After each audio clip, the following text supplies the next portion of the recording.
The night was electric, a restless hum pulsing through the Jimmy Kimmel Live studio in the heart of Hollywood, where the air itself seemed to crackle with anticipation.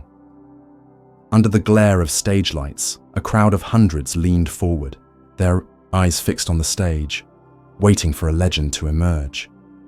Clint Eastwood, Hollywood's last outlaw, was about to step into the spotlight. At 94, he carried the weight of decades of squinting into the sun, of carving stories from the raw earth, of defying the industry's churn with a grit that never faded.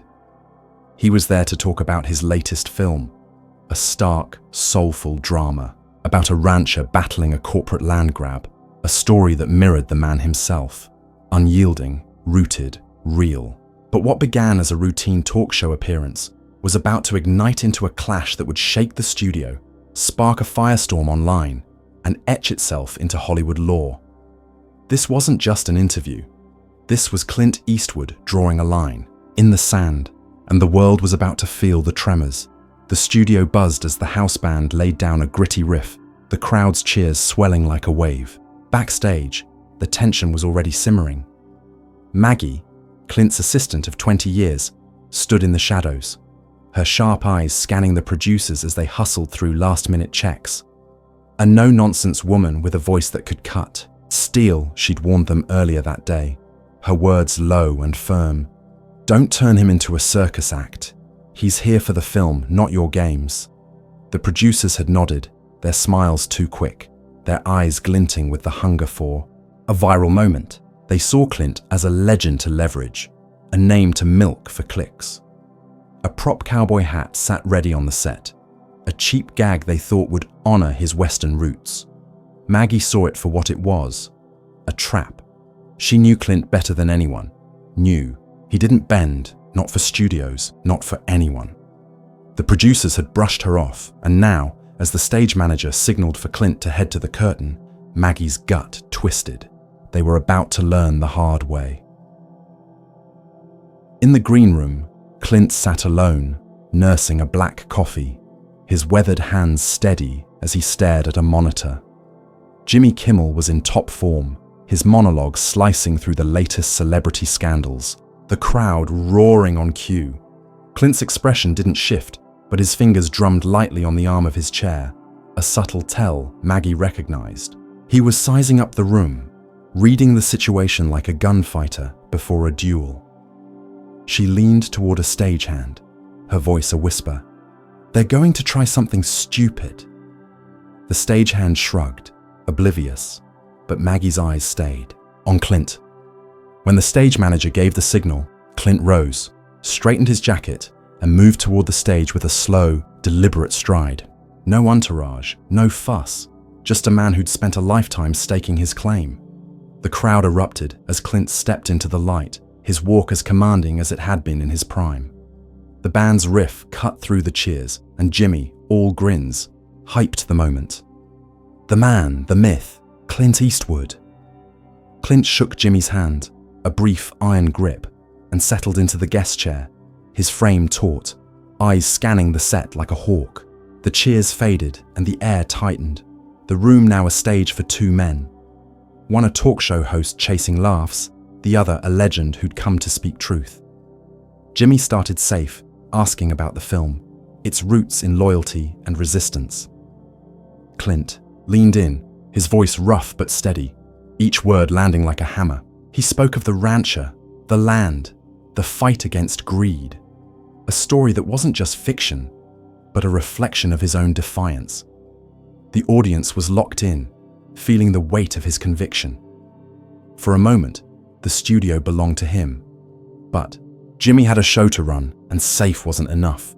He was chasing something lighter, something that would trend. Sensing the crowd's energy, he tossed out a quip about Clint's cowboy days. You still ride horses, Clint?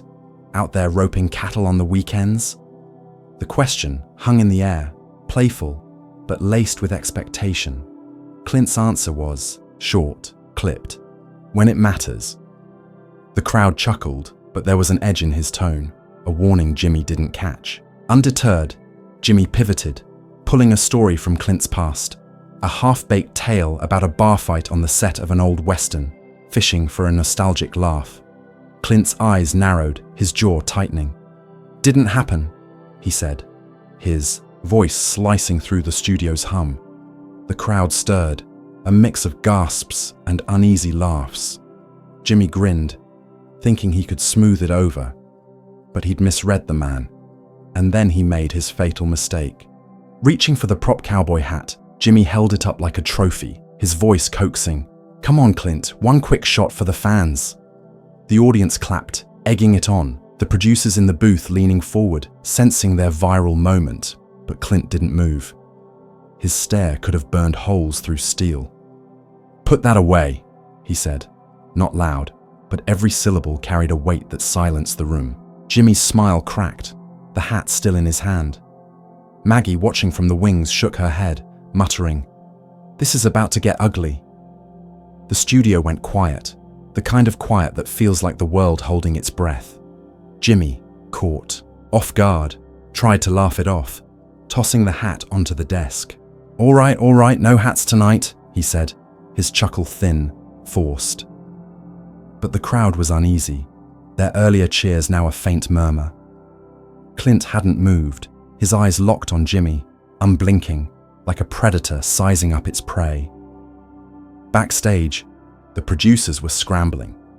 The stage manager, sweat beading on his brow, signaled the control booth to cut to commercial, but the director, smelling ratings, waved it off. They wanted the drama, and they were getting it.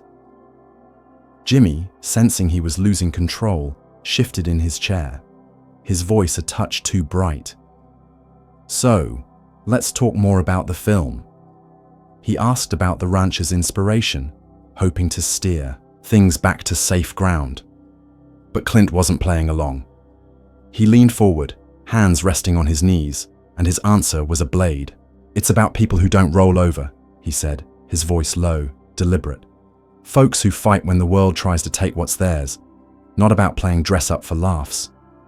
The jab landed hard, and the audience felt it, gasps, mixing with scattered claps. Jimmy's smile tightened, his fingers tapping the desk. He tried to pivot, asking about the film's production, but Clint cut him off, his tone sharper now. "You know, I came here to talk about something real," he said, his eyes sweeping the set, the lights, the crowd. "Not to be some sideshow, for your ratings." The crowd stirred, some cheering, others whispering, unsure if this was part of the act. Jimmy's quick wit faltered, his glance darting to the floor producer, who was signaling to wrap it up. But Clint was on a roll and he wasn't stopping. "I've been in this game longer than you've been alive," he told Jimmy, his voice steady but edged with fire. "I don't need to play your games to sell a story." The audience split, some shouting support for Clint, others heckling, thinking it was all for show. Jimmy, desperate to regain the upper hand, leaned in with a grin that didn't reach his eyes. "Hey, we're just having fun here, Clint. No need to get heated," he said, but the words sounded hollow. He tried a new angle, asking about Clint's directing style, hoping flattery would calm him, but Clint wasn't biting. "Fun?" he said, his voice dripping with disdain. "You call this fun? Parading people out here to make them look foolish?" He gestured at the set, the bright lights, the whole machine. The crowd buzzed louder, feeding off the raw energy. Backstage, the producers were in panic mode. The director, barking orders, in the booth, prepped a commercial break. But someone higher up wanted to let it play out. Ratings were spiking, Maggie paced, muttering about how she'd warned them. On stage, Jimmy's jokes were falling flat, his charm unraveling. He tried one last pivot, asking about Clint's favorite role from the old days, but Clint cut him off again. "You don't get it," he said, his voice rising just enough to carry. "This isn't about me. It's about respect, for the work, for the people watching." The crowd roared, some standing, clapping, others booing, the room a powder keg. Jimmy, pushed to the edge, dropped the nice guy act. "Look, Clint, we're just trying to give the fans what they want," he said, gesturing to the audience. "They love you. They want to see the legend." It was a misstep. Clint's eyes flashed, and he leaned in, his voice low but cutting. They don't want a clown. They want the truth. The words hung in the air, and for a split second, the studio seemed to freeze. Then a heckler yelled from the back, the words garbled but enough to break the spell. Jimmy seized the chance, standing, clapping his hands. "All right, we'll take a quick break, folks," he said, forcing a laugh. The band kicked in, loud and brassy, trying to drown out the chaos, but Clint didn't move, his stare fixed on Jimmy. The crowd was on edge, sensing this wasn't over. Backstage, Maggie's curses grew sharper, her eyes on the monitor as she watched Clint hold his ground. The director, torn between cutting to commercial and riding the ratings wave, let the cameras roll. Jimmy sat again, leaning toward Clint, his voice low, off mic, but the front row caught fragments. "Let's just cool it. We'll talk about the movie." Clint didn't blink. "You had your chance," he said, just loud enough for those nearby to hear. The crowd stirred, phones out, recording the moment as it spread like wildfire online. Jimmy's jaw tightened. He wasn't used to being challenged, not on his own stage. Glancing at the audience, he tried to rally them. "Folks, we love Clint, right?" He raised his hands, fishing for applause, but the response was scattered, the room too divided. Clint leaned back, crossing his arms, his face unreadable. He wasn't here to win the crowd. He was here to make a point. The stage manager signaled Jimmy to wrap it, but Jimmy, pride stung, pushed on, picking up a cue card to praise Clint's directing. Clint cut him off mid-sentence. "You're not listening," he said, his voice silencing the murmurs. "This isn't about the movie anymore. It's about you thinking you can turn me into a prop for your show." The crowd gasped, some shouting, "Tell him, Clint," while others booed, the divide sharpening. Jimmy's smile was gone, his face flushed. He'd been in tight spots before, but this was different. This was Clint Eastwood calling him out, in front of millions. "Come on, man, it's just TV," he said, spreading his hands, appealing to the audience. "We're all here to have a good time." Clint shook his head, slow, deliberate. "Not me," he said. "I came to talk about something that matters. You turned it into a circus." The words hit like a punch, and the crowd erupted, half cheering, half jeering, the noise swallowing the set. Maggie in the wings nodded grimly.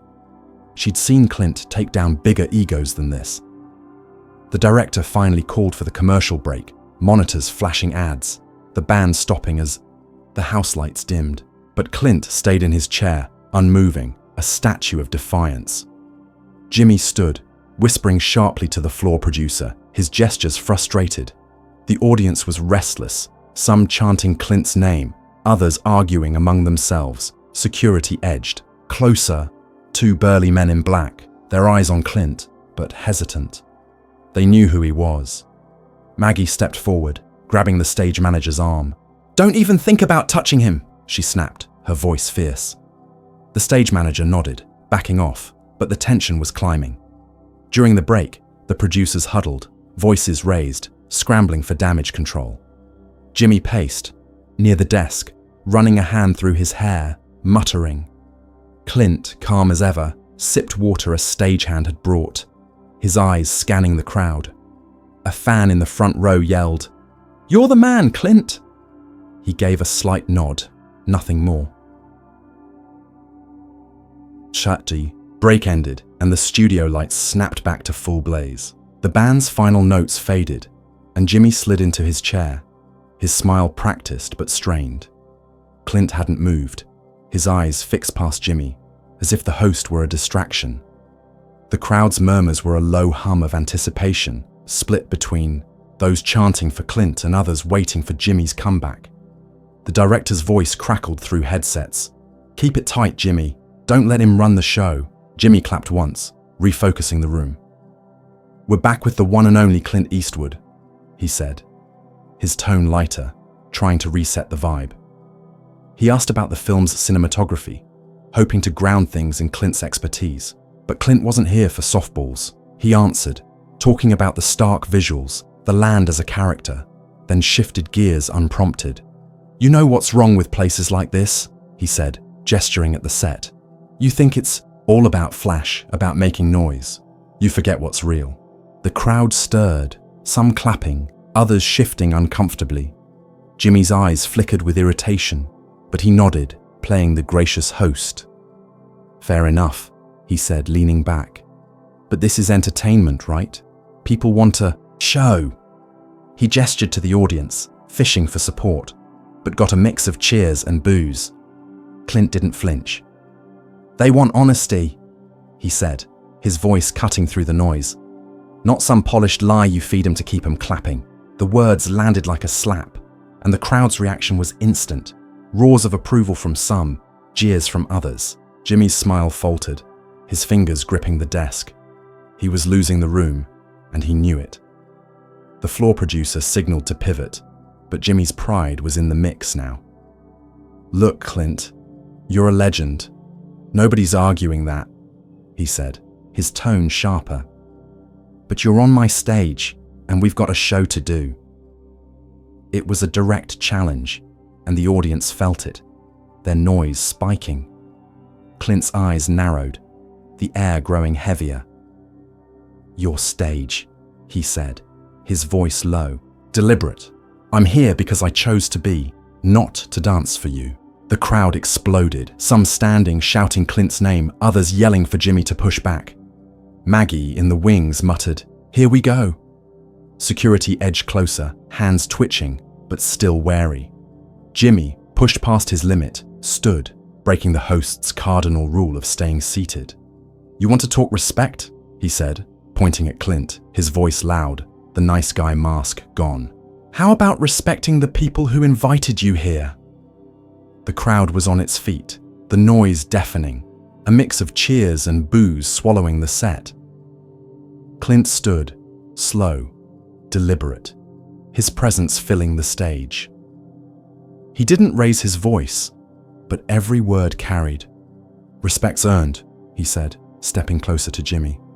"Not bought with lights and applause." The audience lost it, the studio shaking with their reaction. The director screamed in the booth to cut, but the cameras kept rolling, capturing the moment Jimmy's show became Clint's battleground. The two men stood inches apart, the air crackling. Jimmy's face was flushed, his fists clenched, caught between rage and the need to save his show. Clint's words, "Respect's earned," still echoed, the crowd feeding off their defiance. Backstage, Maggie's eyes were locked on Clint, ready to step in. Security hesitated, unsure how to handle a legend. Jimmy broke the standoff, stepping back, forcing a laugh that sounded like a cough. "All right, Clint, you've made your point," he said, his voice tight, trying to reclaim control. He gestured to the crowd. "Let's give it up for Clint Eastwood, folks." Some clapped, but the applause was drowned by shouts, the room too charged to settle. Clint didn't acknowledge it, his stare fixed on Jimmy, weighing whether to say more. The floor producer, sweating, signaled security to move in, whispering, "Get him off now." One guard stepped forward, raising a hand toward Clint. "Sir, let's take a walk," he said, cautious, respectful. Clint turned, his eyes locking onto the guard, and the set seemed to freeze, the crowd holding its breath. "Don't," Clint said, his voice low. Not a threat, but a command. The guard stopped, hands up, backing off. Maggie pushed through the wings, her voice cutting through. "He's leaving when he's ready." But Clint raised a hand, silencing her. He looked at Jimmy, then the audience, his expression unreadable. "I said what I came to say," he told the room, his voice steady, final. Then, without another word, he turned and walked off stage, his stride slow, deliberate, the crowd erupting in cheers and stunned murmurs. Jimmy was left alone, policing. The crowd, the noise a cacophony of cheers and boos as Clint Eastwood exited the stage, his departure not just an exit, but a statement, a line drawn in the sand that Hollywood would not soon forget. Jimmy stood under the harsh studio lights, his forced smile flickering like a dying bulb, waving to the crowd with a shaky, "Well, that was something, huh?" The audience laughed, but it was uneven, the energy fractured. the room still reeling from the clash that had just unfolded. Backstage, chaos reigned, producers shouting, the director barking orders for damage control, and Maggie trailing Clint to the green room, where he grabbed his coat with a calm that belied the storm he'd unleashed. "Told him not to push. You," she muttered, her voice thick with grim satisfaction. Clint just nodded, his eyes distant, already past the fray, as if the battle had been won the moment he'd refused to play their game. Outside, the Los Angeles night was cool, the city's pulse thrumming as Clint stepped into the darkness, the studio's buzz fading behind him. Inside, the show limped to its close, Jimmy rushing through the next segment, his usual charm off kilter, his jokes landing flat. The internet was already ablaze, clips of the showdown spreading like wildfire, fans and critics picking sides in a frenzy that would dominate headlines for weeks. Clint vs. Kimmel trended globally, memes and hot takes flooding.